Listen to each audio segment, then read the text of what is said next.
It is that commitment to building popular power. It is that commitment to the people.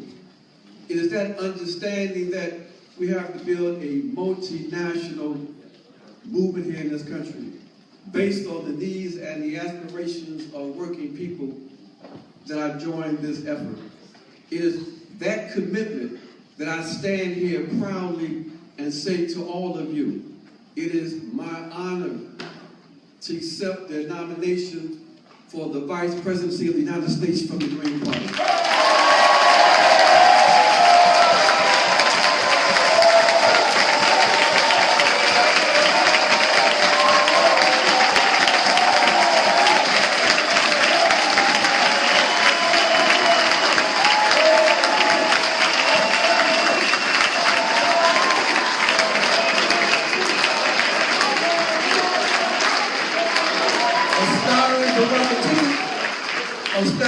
A ticket is a ticket that understands we're going to struggle. It is a ticket committed to popular power. It is a campaign that says no lies. We don't lie to the people.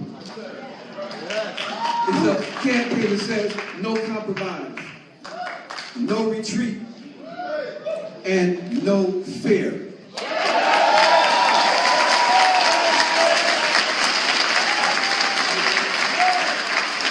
Brothers and sisters,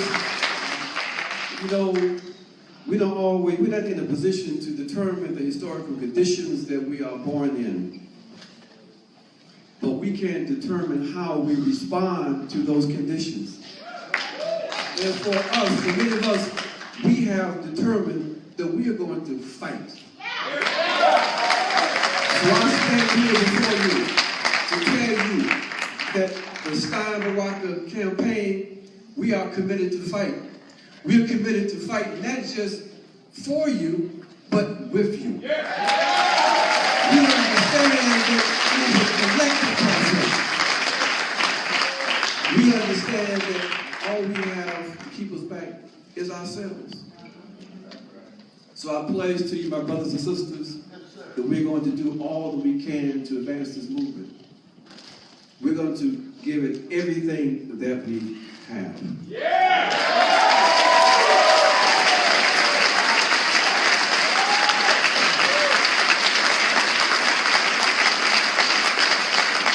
As our dear sister and leader says, it is in fact in our hands. Let's make history. Thank you.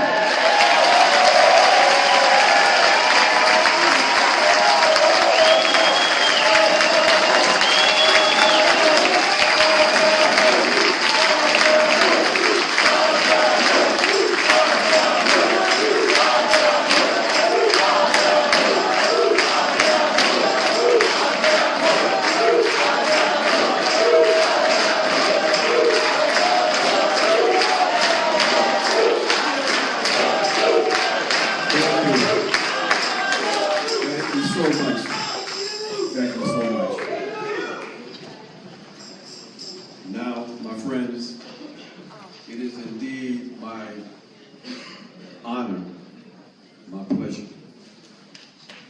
to bring before you someone who really needs no introduction. Someone who has been a freedom fighter all her life.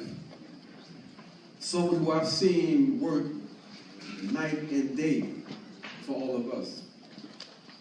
Someone whose dedication is something to be admired.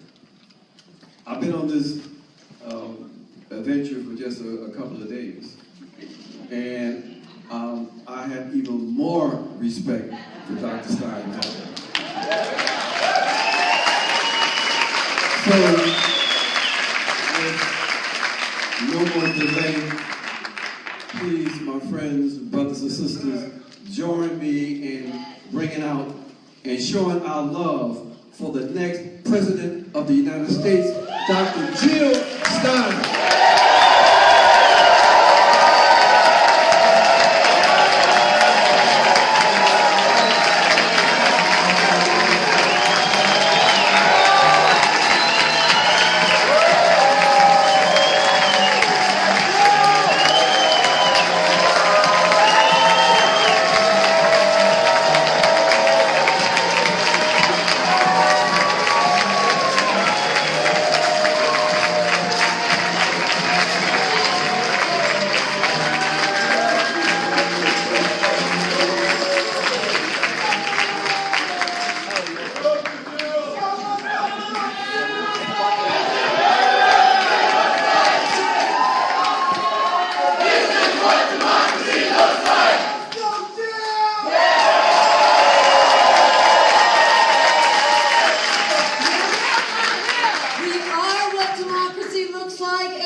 revolution looks like.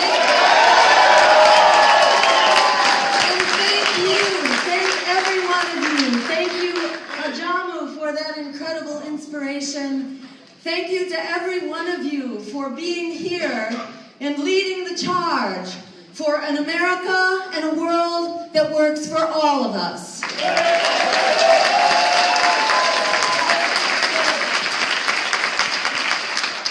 And I want to agree with everything that Ajamu said and everything that Sherry said and agree with all of their thank yous. I want to reiterate them and just add to that a big thank you to Lynn Serpy, who's been running the show.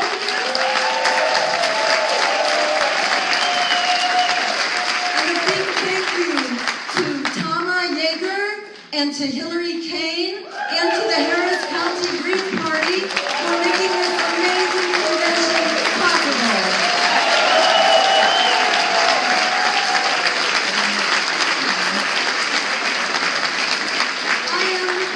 I'm honored beyond words to be your candidate, and I'm so honored to be running for President of the United States with the Green Party, the only party of, by, and for the people. That is what we are. We have been ahead of the curve in so many ways, on climate change, on green energy, on demilitarization, on marriage equality, on free public higher education and canceling student debt, on stopping the Trans-Pacific Partnership,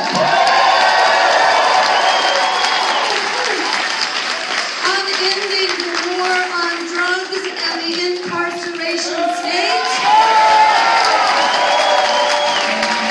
on providing reparations for slavery and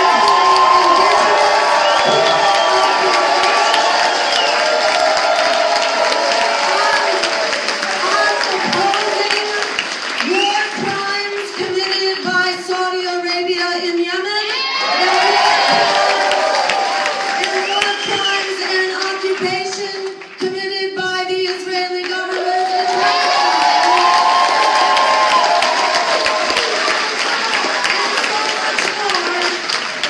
We have been ahead of the curve for decades, and all of a sudden that curve is catching up to us big time. I want to again recognize the heroes who have kept the party going through thick and thin. So again, stand up if you are part of a state, local, or national Green Party organization, and a big thank you to you.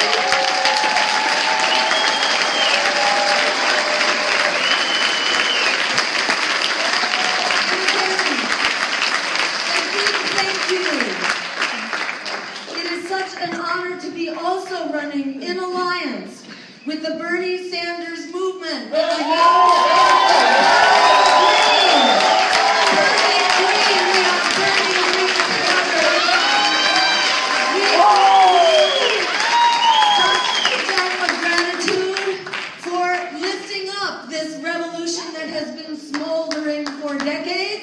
You broke through the media blackout. You lifted us up, and you refused to be shut down by the DSP.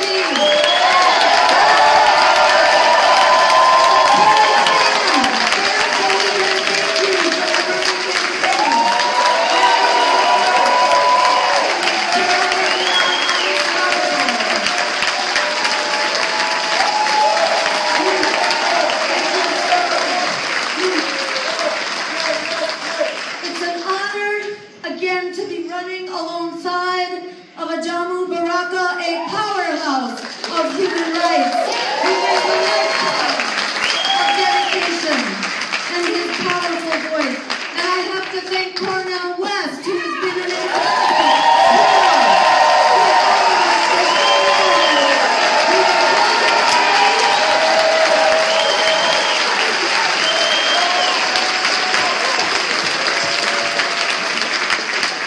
It's such an honor to have him in one of our two first commercials. speaking to the world. I don't know if people have seen him yet, but he made such a powerful speech, which is out there now on the TV. And when I walked to the airport, when I arrived and walked up to the curbside check-in, and I gave to the brothers who were manning the curbside check-in, I gave them my ID card, and they said to me, "Are you the Jill Stein?"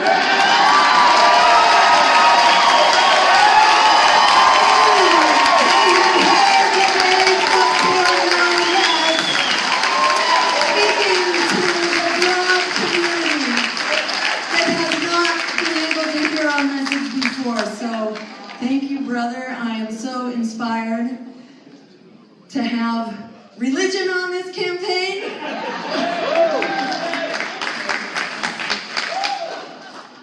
And I also am so honored to run along with the inspired state and local candidates who are also running for office and bringing our message of people bringing peace. Please stand if you are running for office so we can thank you and recognize you for carrying this light into our communities. We are in this together.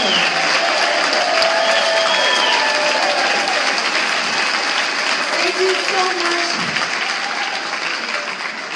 And I just want to recognize that things have been forever changed. On the day that Bernie Sanders endorsed Hillary Clinton, the floodgates opened in our campaign. To more volunteers, more ballot access drivers, more funding. We are a different campaign than we have ever been in history for having joined forces with you. It is such an honor to be your candidate in this historic moment of unprecedented crisis and unstoppable momentum for transformational change. We have not only an historic opportunity, we have a historic responsibility to be the agents of that transformational change. As Martin Luther King said, the arc of the moral universe is long, but it bends towards justice. I know that arc is bending in us and through us right now. We are the actors in something that is much bigger than us as we struggle for justice, peace, community, and healing together.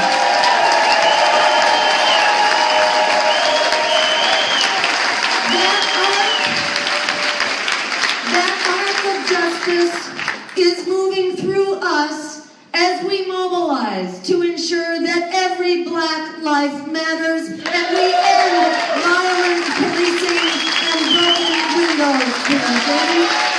As the Frisco 5 and the Millions March New York City just achieved by moving out the leadership of their police departments that had overseen broken windows policing.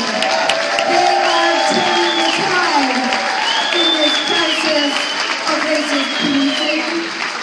That arc of justice is moving through us as we sit in and as we lock down to stop fracking pipelines and fossil fuel bomb trains and coal and LNG export terminals and all manner of poisonous fossil fuel and nuclear infrastructure.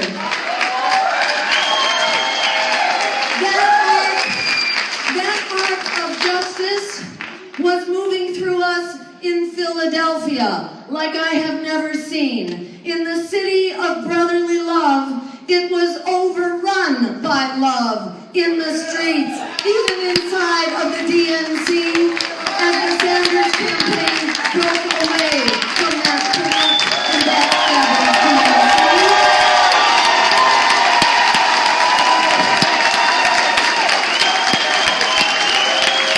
And the burning of bus movement that is here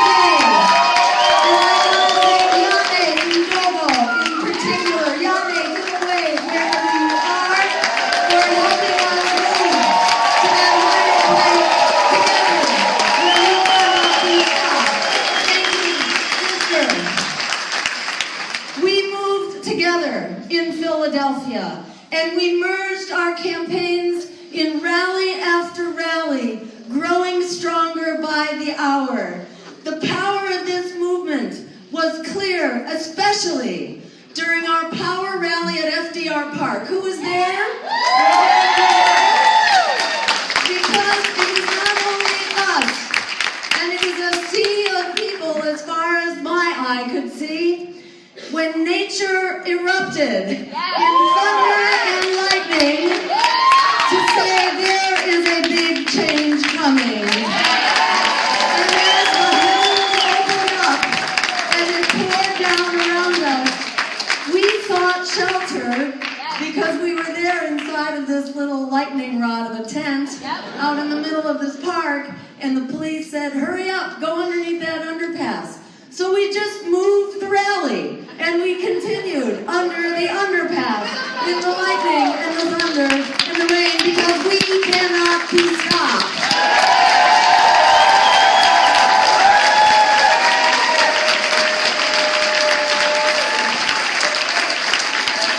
So here we are in this movement for justice and democracy that is sweeping the planet. From living wage campaigns to our fossil fuel blockades and the fight to end mass incarceration and to cancel student debt and to restore the rights of immigrants and indigenous people and LGBTQ and women and disability rights. Across the globe, we are part of a movement that is rising up like we have not seen for generations because we are facing an unprecedented crisis that demands transformational solutions and a new way forward based on democracy, justice, and human rights, and that will not come from corporate political parties funded by predatory banks, corrupt profiteers, and fossil fuel giants.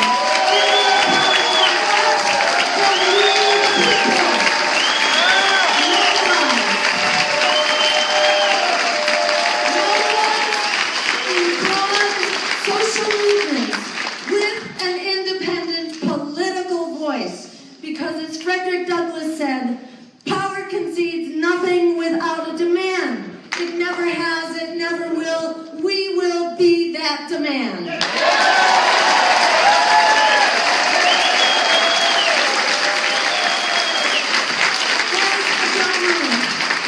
As John was saying, we're told it's a recovery, but in fact it is still an emergency. Those good jobs we lost have been replaced by part-time, low-wage, temporary, insecure jobs. A generation of young people is locked into predatory student loan debt.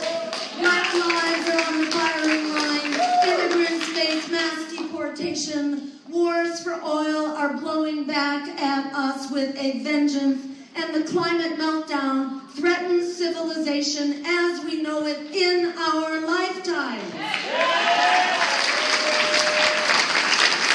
Well, the super rich party on, richer than ever, and the political elite that serve them are making things not better, but worse as they inflict austerity on everyday people while they squander trillions of our dollars on Wall Street bailouts, on tax favors for the wealthy, and on wars that know no end. So we are in revolt.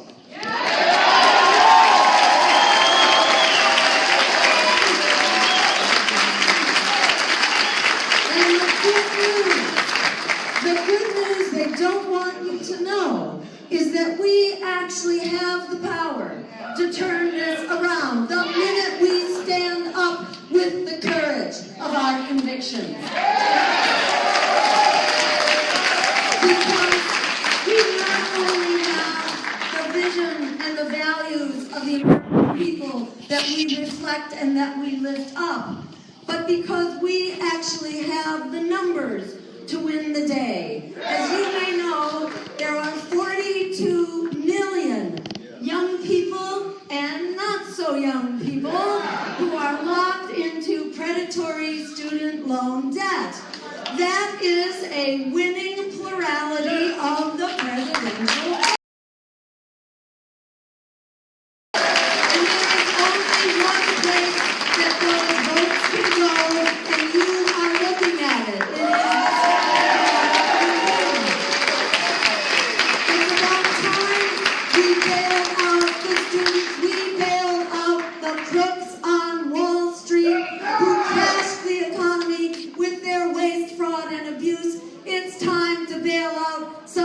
be victims of that abuse, a generation of young people.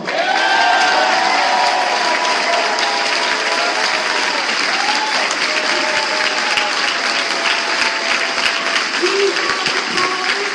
Don't let them tell you for a minute that we don't. Just go talk to a millennial who's in debt and let them know. And let them let each other know, because they are the self-mobilizing demographic if there ever was one.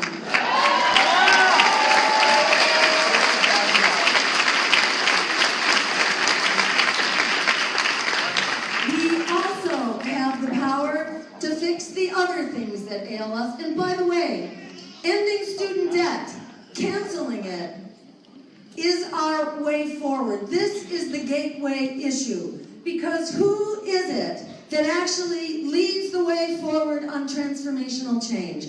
Whether it's the immigrant rights movement, whether it is the Black Lives Matter, or the climate justice movement, or the peace movement, or the women's, or the LGBTQ movement. It has always been the younger generation that leads us forward. We need to liberate the younger generation.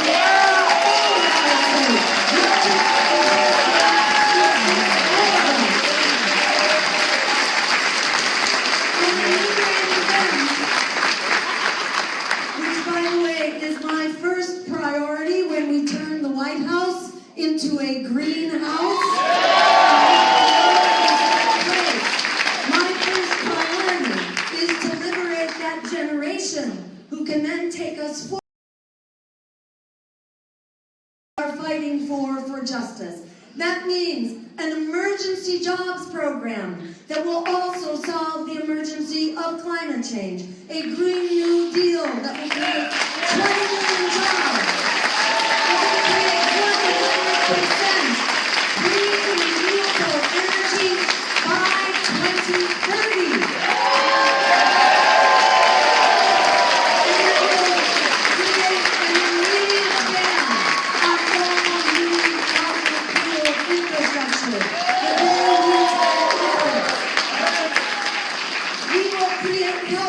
As a human right through a Medicare for all system. We will make public higher education free. It pays for itself. We have news for the bean counters. For every dollar of taxpayer money we put into public higher education, we get back $7 in return. This doesn't cost us, this benefits us. There is no excuse not to have it now. We support the disabled members of our community to ensure that they have full support, the treatments they need, the housing, the health care, and the jobs to enable them to be fully contributing members of our society and to respect their dignity. We will revive public education and fully fund it, and ensure that our young people come to school ready to learn. That means healthy. That means nourished with healthy food, not in food deserts. And that means free from poverty, the biggest obstacle to education ever exists. And we will end high-stakes testing, which is an obstruction to education, particularly for challenged learners. And we will put an end to the school-to-prison pipeline.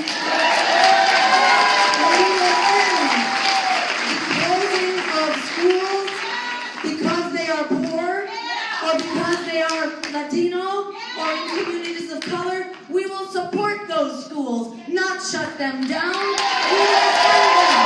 We will provide them with the real tools of education that they deserve. That is small classroom sizes. This is not rocket science about how to educate kids. We will provide them with enriched curriculum. That means music and arts and recreation and community engagement. We will do for our kids what the advocates and so-called education reform are doing for their kids.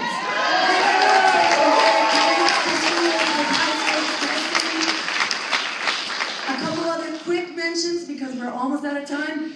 We will create a welcoming path to citizenship for our immigrant residents who are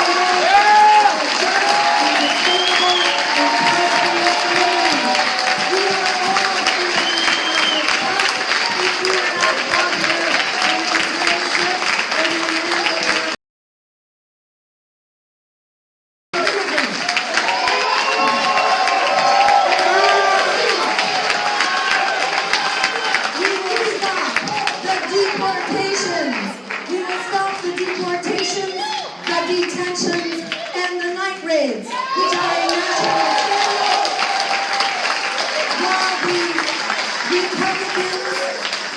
the Republicans have become the party of hate and fear-mongering. The Democrats are the party of deportation, detention, and night raids. We are going to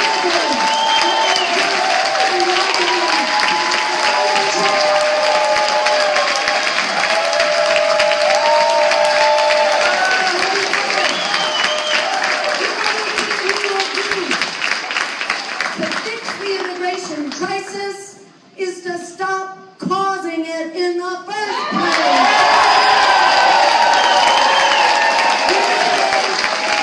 We say to Donald Trump, we don't need no friggin' wall, we just gotta stop invading other countries.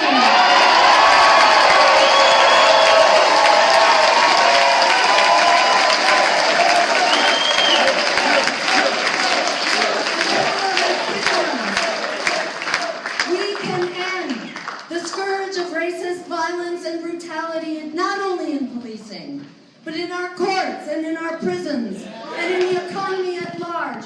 And we can start by ensuring that every community has a police review board so communities can say that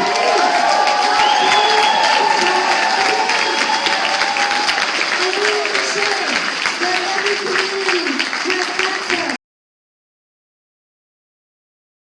Cases of death in the custody of police are investigated. Not just people that special comes up from Washington Department of Justice.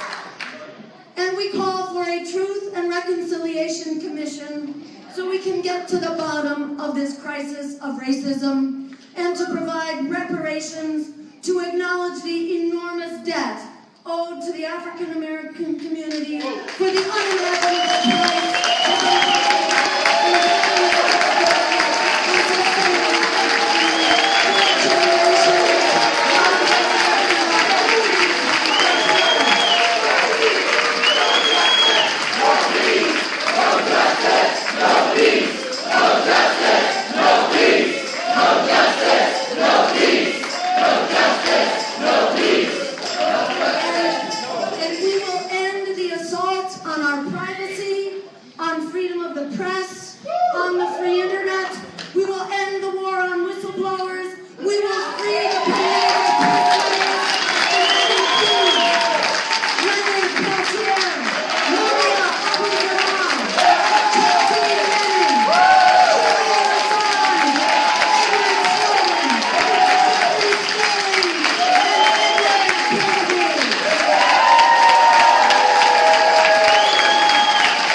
price and diplomacy, not on military and economic domination, which has been a catastrophic failure.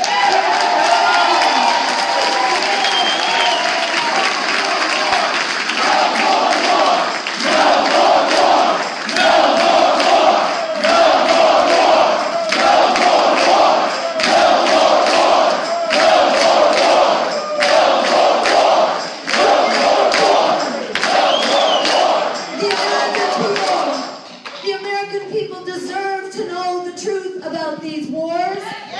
Since 9/11, they have cost us $6 trillion when you include the health care expenses of our wounded veterans. $6 trillion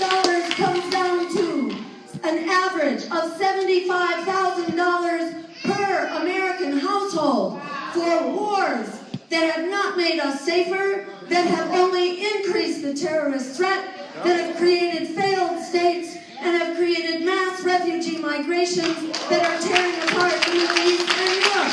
We say no to their wars. We call for a new. It's just unthinkable that they want to do more of this same catastrophically failed policy, and that's why we need to be on the debate stage.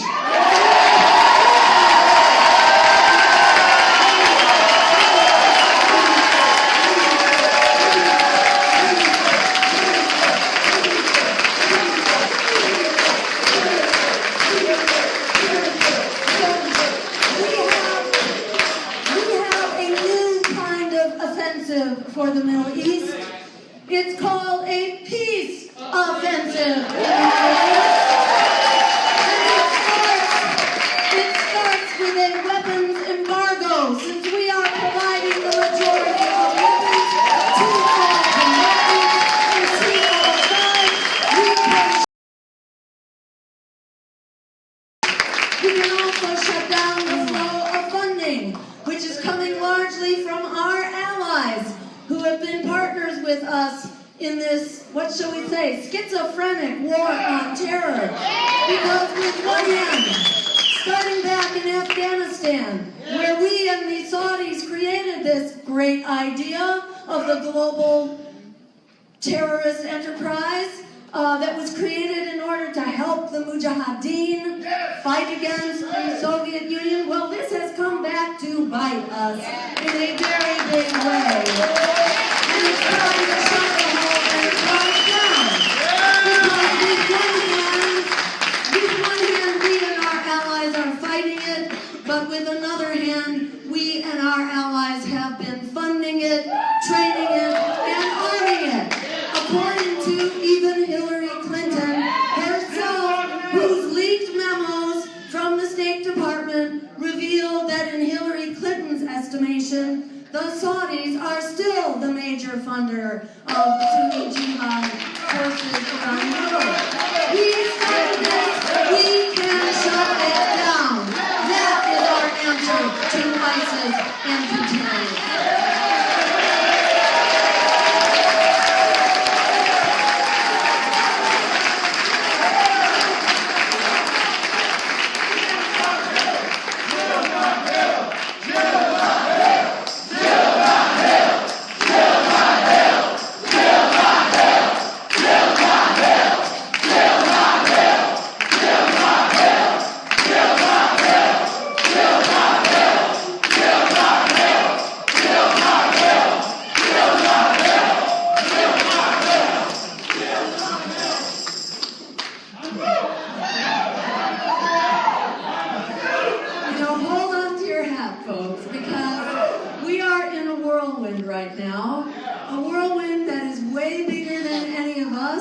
We have a job to do. We have a role to play that will not be played by anybody but us.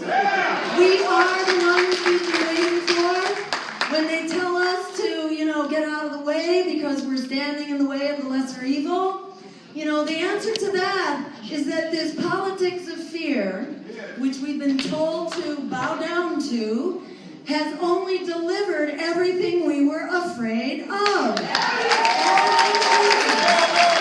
We were told to vote for the lesser evil because we didn't want the offshoring of our jobs, the meltdown of the climate, the massive bailouts for Wall Street, the expanding prison state, the attack on our civil liberties and on immigrant rights. All those things we didn't want is exactly what we got by allowing ourselves to be silent and letting a lesser evil speak for us.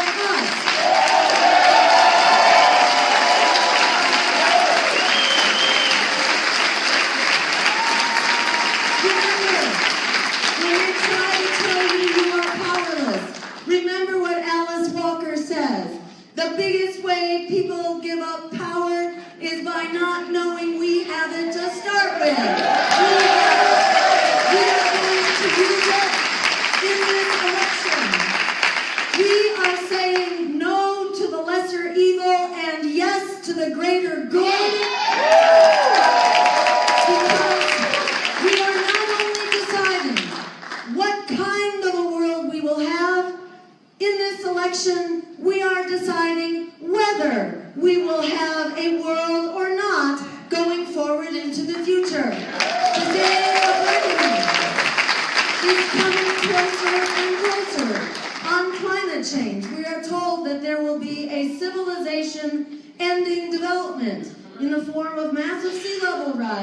as soon as 2050. Anybody plan to be here in 2050? I think a few of us do, myself included.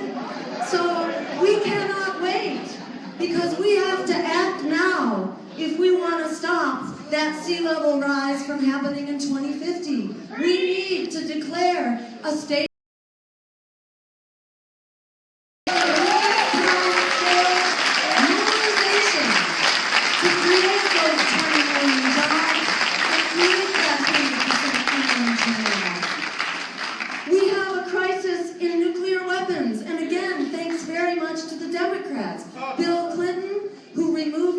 the anti-ballistic missile treaty framework for nuclear disarmament, and then Barack Obama, who created $1 trillion budget for us to spend on a new generation of nuclear weapons and modes of delivery. So on the count of climate, on the count of nuclear weapons, and this insane nuclear arms race that we're into, and on account of these endless and expanding wars that are blowing back at us all around the world. We cannot afford to sit this one out. The lesser evil is a losing strategy because people stop coming out to vote.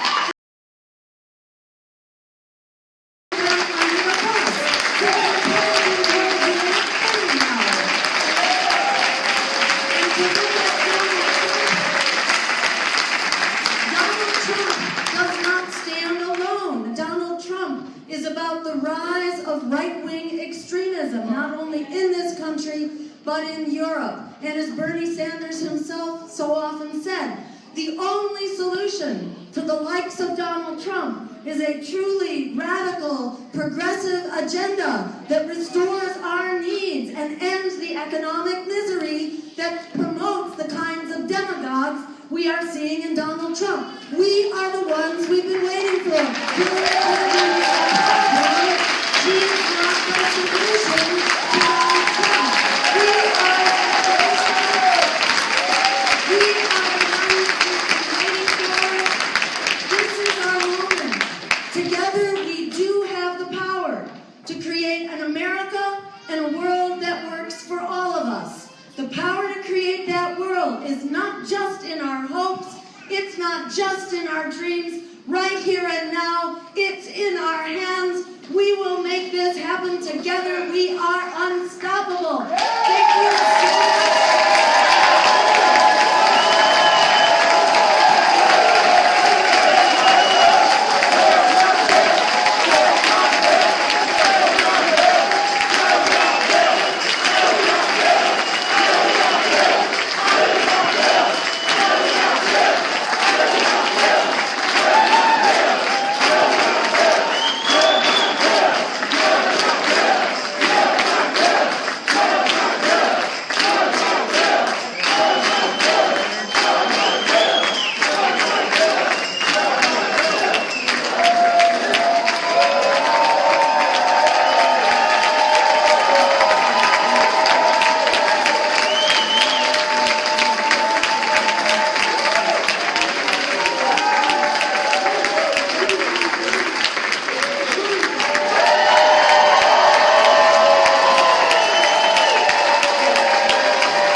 Probably about 10 to 15 minutes. 2:24 for the press conference. So first off, some next steps. About 10 to 15. At 4 o'clock this afternoon, which is coming up very shortly. Okay. 4:31. So like right now.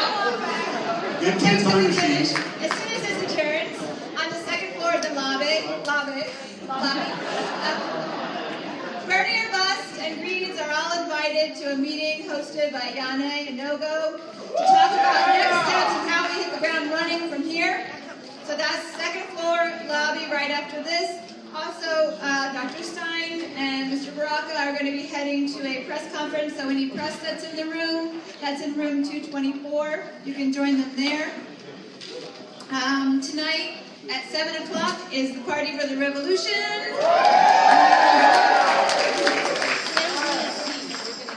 And if you need an airport drop-off tomorrow, go to the multi-purpose room and sign up.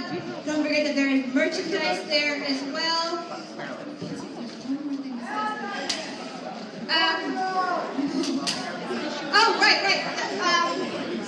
And if you, voting goes to the National Steering Committee until 5 p.m., so if you haven't voted for National Steering Committee, do that at the table, on the credentialing table.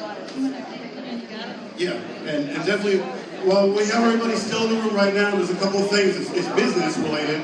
So it's post-nomination work that we have to do. So if you have any ballot access documents that need to be signed and notarized, drop them off with John Andrews. John Andrews, can you please stand up? It's John Andrews over there.